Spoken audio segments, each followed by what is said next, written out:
வணக்கம். இன்றைய முக்கிய செய்திகள். அதிமுக பொதுச் செயலாளர் எடப்பாடி பழனிசாமி அவர்கள் இன்று ஆளுநரை சந்திக்கிறார் என்று தகவல் வெளியாகியுள்ளது. ஒன்றிய தணிக்கை வாரிய தலைவராக சசிசேகர் அவர்கள் நியமனம் செய்யப்பட்டுள்ளார். தாவேகா ஆட்சி அமைக்க திமுக இடையூறு செய்யாது என்று திமுக தலைவர் மு க ஸ்டாலின் அவர்கள் தெரிவித்துள்ளார். மேலும் 6 மாதங்களுக்கு ஆட்சியை தொந்தரவு செய்ய மாட்டோம் என்றும் திமுக அரசின் திட்டங்களை தொடர வேண்டும் என்று எதிர்பார்க்கிறேன் என்றும் தெரிவித்துள்ளார். மகளிருக்கு மாதம் 2500 ரூபாய் அளிப்பது கடினம் என்றும் திமுக அரசு வழங்கியது போன்று மாதம் 1000 ரூபாயாவது வழங்க வேண்டும் என்றும் அவர் கேட்டுக்கொண்டுள்ளார். புதுச்சேரி மாநில முதலமைச்சர் பதவியை ரங்கசாமி அவர்கள் ராஜினாமா செய்தார். ஊட்டியில் 138வது நாய் கண்காட்சி நாளை துவங்கி 3 நாட்கள் ஊட்டியில் உள்ள அரசு கலை கல்லூரி மைதானத்தில் நடைபெற உள்ளது.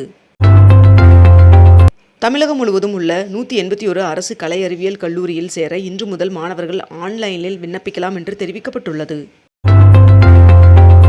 22 கேரட் ஆபண தங்கத்தின் விலை சவரனுக்கு 400 ரூபாய் அதிகரித்து ஒரு சவரன் 1,13,200 ரூபாயாகவும் 1 கிராம் 14,150 ரூபாய்க்கும் விற்பனை செய்யப்பட்டு வருகிறது. இதனைத் தொடர்ந்து 1 கிராம் வெள்ளியின் விலை 275 ரூபாய்க்கு விற்பனை செய்யப்பட்டு வருகிறது. ஆளுநரை சந்தித்து நேற்று ஆட்சி அமைக்க உரிமை கோரிய நிலையில் இன்று மீண்டும் ஆளுநரை தாவேகா தலைவர் விஜய் அவர்கள் சந்தித்தார். பனையூரில் உள்ள தாவேகா அலுவலகத்திற்கு வருமாறு அக்கட்சி எம்எல்ஏக்களுக்கு பொதுச் செயலாளர் ஆனந்த் அவர்கள் அழைப்பு விடுத்துள்ளார். முதல்வருக்கு வழங்கப்படும் கான்வாய் வாகனங்கள் உள்ளிட்ட உயர் பாதுகாப்பு தாவேகா தலைவர் விஜய் அவர்களுக்கு வழங்கப்பட்டு வந்த நிலையில் தற்போது வாபஸ் பெறப்பட்டுள்ளது. PM ஸ்ரீ பள்ளி மேம்பாட்டு திட்டத்தில் இணைவதற்கான புரிந்துணர்வு ஒப்பந்தத்தில் கையெழுத்திட தமிழகத்திற்கு மத்திய கல்வி அமைச்சகம் 1 மாதம் கெடு விதித்துள்ளது. புதிதாக அமைய உள்ள அரசிற்கும் தாவேகா தலைவர் விஜய் அவர்களுக்கும் திமுக MP கனிமொழி அவர்கள் வாழ்த்து தெரிவித்துள்ளார். 118 இடம் என்ற பெரும்பான்மை பலம் குறைவாக உள்ளதால் திட்டமிட்டபடி இன்று தாவேகா தலைவர் விஜய் அவர்கள் முதலமைச்சர் பதவியேற்பு விழா இன்று நடைபெறுமா என்பதில் தற்போது சந்தேகம் எழுந்துள்ளதாக தகவல் வெளியாகியுள்ளது. சென்னை பனையூரில் தாவேகா தலைவர் விஜய் அவர்களை சந்தித்து காங்கிரஸ் ஆதரவு தெரிவித்துள்ளது. நாட்டின் 16வது சட்டசபை கலைக்கப்படுவதாக தமிழக ஆளுநர் தெரிவித்துள்ளார். தாவேகா பொதுச் செயலாளர் புசி ஆனந்த் அவர்கள் அதிமுக பொதுச் செயலாளர் எடப்பாடி பழனிசாமி அவர்களை சந்தித்ததாக பரவிய செய்தி வதந்தி என்று தெரியவந்துள்ளது. ஸ்ரீரங்கம் ரங்கநாதர் சுவாமி கோவிலில் சித்திரை திருவிழா கொடியேற்றத்துடன் துவங்கியது. வருகின்ற 14ஆம் தேதி தேரோட்டம் நடைபெற உள்ளதாக தெரிவிக்கப்பட்டுள்ளது. மேற்கு வங்கத்தில் பாஜக அரசின் பதவியேற்பு விழா வருகின்ற மே 9ஆம் தேதி நடைபெற உள்ளதாக தெரிவிக்கப்பட்டுள்ளது.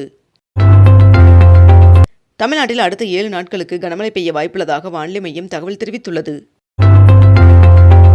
தமிழகத்தில் இன்று நீலகிரி, கோவை, திருப்பூர், ஈரோடு, தேனி, தென்காசி, மதுரை, விருதுநகர், திருநெல்வேலி மற்றும் கன்னியாகுமரி ஆகிய மாவட்டங்களில் கனமழை பெய்ய வாய்ப்புள்ளதாக வானிலை மையம் தகவல் தெரிவித்துள்ளது. திமுக கூட்டணியிலிருந்து காங்கிரஸ் விலகியது. இனி உள்ளாட்சி MP தேர்தல்களிலும் தாவேகாவுடன் தான் கூட்டணி என்று காங்கிரஸ் அறிவித்துள்ளது. தாவேகா தலைவர் விஜய் அவர்களின் பாதுகாப்பு பொறுப்பு DIG தர்மராஜன் அவர்களின் வசம் ஒப்படைக்கப்பட்டுள்ளது. தமிழ்நாட்டின் நலனுக்காக தாவேகாவுடன் காங்கிரஸ் கூட்டணி வைத்துள்ளது என்று ஜோதிமணி அவர்கள் தெரிவித்துள்ளார். வருகின்ற 2031ஆம் ஆண்டிற்குள் 16 புதிய கார்களை அறிமுகம் செய்ய மகேந்திரா திட்டமிட்டுள்ளதாக தகவல் வெளியாகியுள்ளது. ICC வெளியிட்ட வருடாந்திர T20 அணிகள் தரவரிசையில் 275 புள்ளிகளுடன் இந்திய அணி முதலிடத்தை தக்கவைத்துள்ளது. ஊட்டியில் 2026ஆம் ஆண்டிற்கான கோடை விழா மே மாதம் தொடங்கி ஜூன் 1ஆம் தேதி வரை நடைபெற உள்ளதாக தகவல் வெளியாகியுள்ளது. IPL 2026ஆம் ஆண்டிற்கான பிளே ஆஃப் போட்டிக்கான அட்டவணை அறிவிக்கப்பட்டுள்ளது. சென்னை கோட்டத்தில் 20 புதிய வாகன நிறுத்துமிடங்கள் திறக்கப்பட்டுள்ளது. காங்கிரஸ் கட்சி விஜய் அவர்களின் தாவேகாவுடன் கூட்டணி அமைப்பதாக காங்கிரஸ் கட்சி அறிவிப்பை வெளியிட்டுள்ளது. இதனை அடுத்து சத்தியமூர்த்தி பவனில் காங்கிரஸ் கட்சியினர் பட்டாசு வெடித்து கொண்டாடினர். தாவேகா அரசில் விஜய் அவர்களின் தலைமையில் உருவாகும் புதிய அமைச்சரவையில் காங்கிரசிற்கு ஒரு அமைச்சர் பதவி வழங்கப்பட உள்ளதாக தகவல் வெளியாகியுள்ளது. பரபரப்பான அரசியல் சூழலில் திமுக தலைவர் மு க ஸ்டாலின் அவர்களுடன் நடிகர் ரஜினிகாந்த் அவர்கள் சந்தித்து பேசினார். மேற்கு வங்க தேர்தல் முடிவுகள் மக்கள் தீர்ப்பல்ல, அது ஒரு சதி என்று கூறியுள்ள மம்தா பானர்ஜி அவர்கள் முதல்வர் பதவியை தான் ராஜினாமா செய்ய போவதில்லை என்று தெரிவித்துள்ளார். ஸ்டாலின் அவர்களுடன் நேற்று இருந்தோம், இன்றும் இருக்கிறோம், நாளையும் இருப்போம் என்று இந்திய யூனியன் முஸ்லீம் லீக் தலைவர் காதர் அவர்கள் தெரிவித்துள்ளார். 12ஆம் வகுப்பு பொதுத் தேர்வு முடிவுகள் வெளியிட மாநில அரசின் அனுமதி தேவை என்பதால் தேர்வு முடிவுகள் வெளியாவதில் தாமதம் ஏற்படும் என்று தேர்வுத்துறை அதிகாரிகள் தகவல் தெரிவித்துள்ளனர். தவேக தலைவர் விஜய் அவர்கள் திருச்சி கிழக்கு தொகுதியை ராஜினாமா செய்யும் பட்சத்தில் திமுக தலைவர் ஸ்டாலின் அவர்கள் போட்டியிட உள்ளதாக தகவல் வெளியாகியுள்ளது. மே மற்றும் ஜூன் மாதங்களில் இந்தியாவில் கடும் வெப்ப அலை வீசக்கூடும் என்று IMD எச்சரிக்கை விடுத்துள்ளது. தேர்தலில் வெற்றி பெற்றதற்கு வாழ்த்து தெரிவித்த பிரதமர் நரேந்திர மோடி அவர்கள் மற்றும் ராகுல் காந்தி அவர்களுக்கு தவேக தலைவர் விஜய் அவர்கள் நன்றி தெரிவித்துள்ளார். கோடை விடுமுறை மற்றும் வார இறுதி நாட்களை முன்னிட்டு சிறப்பு பேருந்துகள் இயக்கப்பட உள்ளதாக தெரிவிக்கப்பட்டுள்ளது. ஊட்டியில் மலர் கண்காட்சி நெருங்கிய நிலையில் ஊட்டி தாவரவியல் பூங்காவை தயார் செய்யும் பணிகள் தீவிரமாக நடைபெற்று வருகிறது. அசாமில் நடந்த தேர்தலில் வெற்றி பெற்றுள்ள பாஜக கட்சி 3வது முறையாக ஆட்சி அமைக்கிறது. தமிழகத்தில் புதிதாக அரசு பொறுப்பேற்க உள்ள நிலையில் தலைமை செயலாளர் மற்றும் TGP ஆகியோர் அதிகாரிகளுடன் ஆலோசனை நடத்தினர். தவேக 108 இடங்களை வென்றுள்ள நிலையில் இன்னும் 5 நாட்கள் கழித்து தேர்தல் நடந்திருந்தால் 150 இடங்களை வென்றிருப்போம் என்று தவேக நிர்வாகி நாஞ்சில் சம்பத் அவர்கள் தெரிவித்துள்ளார்.